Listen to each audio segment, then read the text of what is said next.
Don't get it twisted. And most women only bring unsolicited opinions to the table. It's emotion. Right. You cannot lead off emotions. They're I left so. my husband. I left my kids. And I moved to a whole new city. A whole new state, rather. Just me. No one else. And I didn't move because I didn't love them, but I finally decided to love myself too. And As they talking, I be like, And I done had them look at me like I was the devil. I be like, I don't think I'll be able to fix this. I'm still giving you $200 for this. But I don't think we can fix that. They are loyal to their feelings about the man that's before them. So what that means is when their feelings are positive, they'll stay. But when their feelings aren't positive and their feelings tell them I'm not happy, they're going to be loyal to that feeling of I'm not happy and I need to follow and address that. And so for years, like I put myself on the back burner, just being a mom, being a wife, which is great, that's awesome. But, all this time, like I was wearing a smile, but deep down, like I wasn't really happy inside, And so one day I realized that I couldn't keep living a life that made everyone else comfortable while I was crumbling inside. This has got to be the goofiest woman of 2025. She moved to a whole nother state and abandoned her kids and her husband so she could go find herself. Women only focus on themselves. She only focused on herself. She didn't listen. I don't care what kind of compliments that she give. I don't care what kind of excuses that she make. And there are women that actually support this nonsense. There are women that actually think that this makes sense. Oh, girl, I was feeling the same way. Oh, man, I need to define myself. Of all of the things that I've reviewed lately, for some reason, this one is the most diabolical. What do we do about this? Sisters, why do we, if you see a black man with a woman from another race, I'm saying starting in 2025, how can you knock him? I'm not saying he should. I'm not saying that. But I'm saying if you see a man, I am my time on this planet sleeping with the enemy. They have done the job to turn you against us. So literally, like I made the most hardest decision like ever, like the most soul stretching decision like ever. And that was to pack my bags and move to Nashville. I actually, one day I just woke up and, I was just like, well, I can't do this anymore. Like, I feel like I need to do something different, like other than what I'm doing. No, ma'am. The time to find yourself isn't after you made a whole ass family, ma'am. When you have a husband who's looking forward to you, no matter how hard it is, there's not abuse. There wasn't anything except you not being satisfied with your situation because you are regretting the mistakes that you made. Instead of taking accountability like everybody has to do, you chose to run away, flee, fled.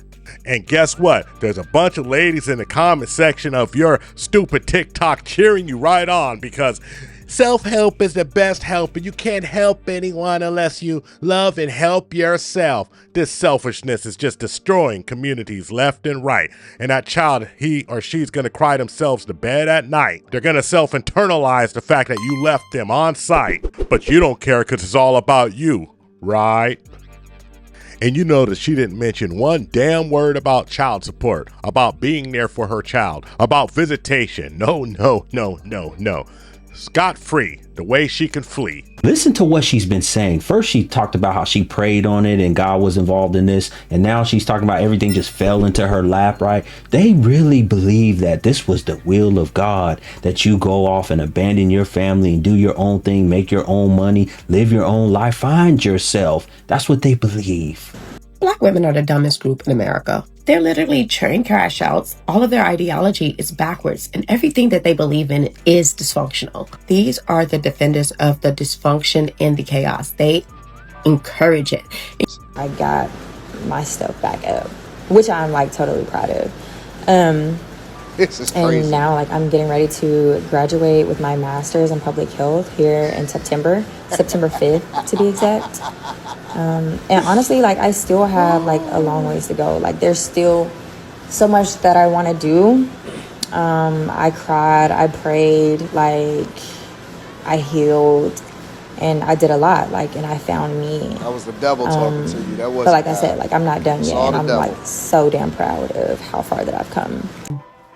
And I felt like I needed to find me again. Like I said, because, you know, I felt like I was losing myself.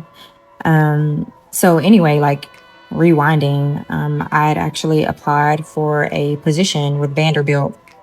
And I ended up getting the position, and they were offering a sign-on bonus as well as a relocation bonus.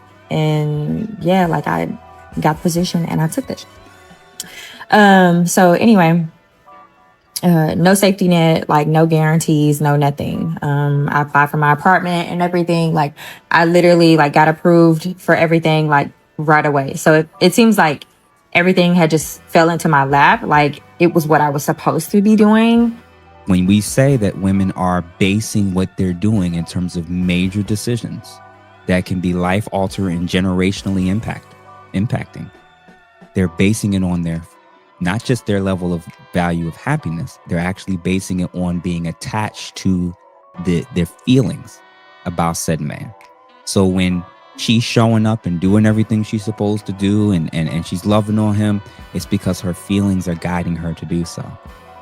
But when her feelings say, we need to leave, you're not happy, she'll follow her feelings out of the relationship. And I feel like things are better than ever because I know who I am now, like, even more so. Because when we got married, I was a 22-year-old girl.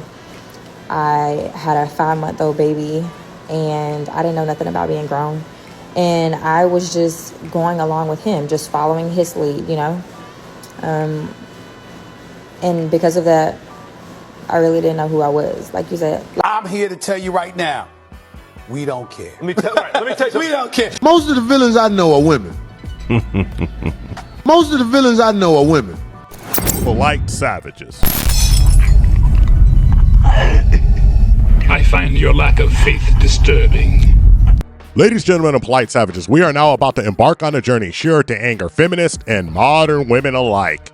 The only thing we can do is guarantee to tell you the truth, the whole truth, and nothing but the truth as we see it. And we're just here to drop truth bombs after truth bomb. If you're scared, go to church, because this truth bound to hurt. So there's nothing else left to do but get on into it. Are you ready? Let's go. The most incredible thing I ever heard is that women always say that they are the least selfish of the two sexes, except that they will break their entire family apart because they feel unhappy for a period of time. Never looking at themselves, never self-reflection, or even worse, they feel like they need to do help and work on themselves, so they separate from their family to do work on themselves. And when this happens, they are cheered by the community. Go girl, do you girl, you gotta take care of you girl, self-love girl. But what happened? If a man ever decided to do the same thing, he would be jeered, not cheered. He would be treated as a deadbeat, a home wrecker, a horrible dude. God forbid he stepped out on a marriage, even though that she wasn't giving him any affection at home because she didn't feel sexy. We've heard the story before. Irreconcilable differences just means that she's not happy. And 90%, up to 90% of the divorces go down just for those reasons. But the question is this: how can somebody keep you happy if you've never been happy your whole damn life? You bring that tragedy into a family just to break it up later on down the road. But if we let you have the story told, oh, the men are so horrible, but we all know how the story goes. If 90% of y'all are leaving the marriages, damn, there is some accountability to behold. But I gotta ask you, Dakota, were your daughters happier with daddy in the house? They're always happy. I mean, No, ma'am. That is a disingenuous answer. See, we were doing good until you did that. I'll never forget the night we had a live stream, You Polite Savages, and an older lady looked me dead in my face and told me that all the men who are getting divorced, they were abusive somehow, either financially or even mentally, or some type of physical abuse had to happen. That's why these women are leaving the situation. See, this is the delusion, the gaslighting that women put themselves in. Come on now. What are you really saying? Everybody had a problem? Statistically, every man in the world is not suitable? Every man that you ever came across in your life just absolutely was there to abuse you, ma'am, you're selling ice bridges in the middle of December in the North Pole. Nobody needs that mess. You can't sell ice to an Eskimo, ma'am. You ain't that type of dealer. You ain't that type of hustler. You ain't that type of convincing individual, because everything you said out of your face was straight cappage, and we all knew that. I'm sick and tired of people just not taking accountability. Why don't you just admit it? You went to a place, a situation, and you didn't have to work on yourself. You seen and thought that there was something else better out there for you, so you left because you're a selfish individual, and that's just the way it goes. Take accountability for once, and maybe, just maybe, you'll realize how foolish you actually sound. You dig? I walked away from a 12-year relationship with 2 kids. We had been together since I was 16 years old. You know, I had 2 children as a teenager. And I can honestly say that as young adults raising 2 children, we did pretty okay. But about 6 years into the relationship, I began to feel stuck. While he was sticking to and accomplishing all of the goals that he had set for himself, I was feeling like my life was just becoming like a revolving door of mother and wife duties. And then the goals that I had for myself would come last. I would come up with all these plans on how we could, you know, relocate to California as a family. And he would entertain it, but he never spoke life. Can you believe the psychoblabble? Oh, he never spoke life into it. Well, ma'am, let's really break down what you really said.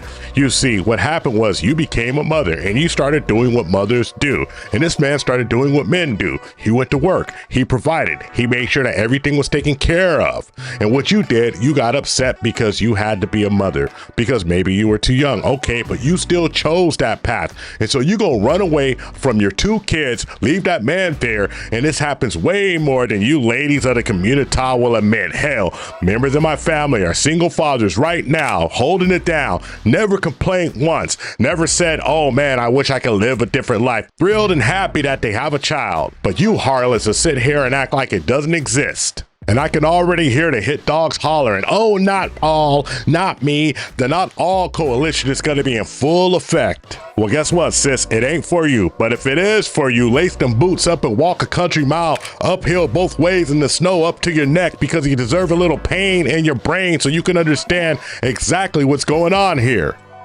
Because you ladies are so interested in telling yourself anything to get by. But one thing is for certain. The devil is a goddamn lie. I got a bad relationship, and it was bad because I was in it. But I learned a lot about I learned that I got mommy issues. So inadvertently, that makes me attracted to women that got daddy issues. We don't even be liking each other. We just be raising one another. We don't have real conversations. Like, our apartment sounds like this. Don't do that. That's the extent of our conversations. That's it. But I like being in relationships because it helps you dive into yourself deeper. It makes you unearth traumas that you didn't even know was there. Like, even the stuff that you like is related to trauma. Like, I love trauma because it makes me feel safe. So it is. I was sucking on this girl. She's like, you want to do it? I was just like, no, I never got a chance to do this with my mom. So I just want you to believe in me. I don't want no. Thank you for watching the THPP Network. Follow us on all social media outlets and ask yourself one burning question. Can you handle the tip? Boom. We're out. We found true happiness.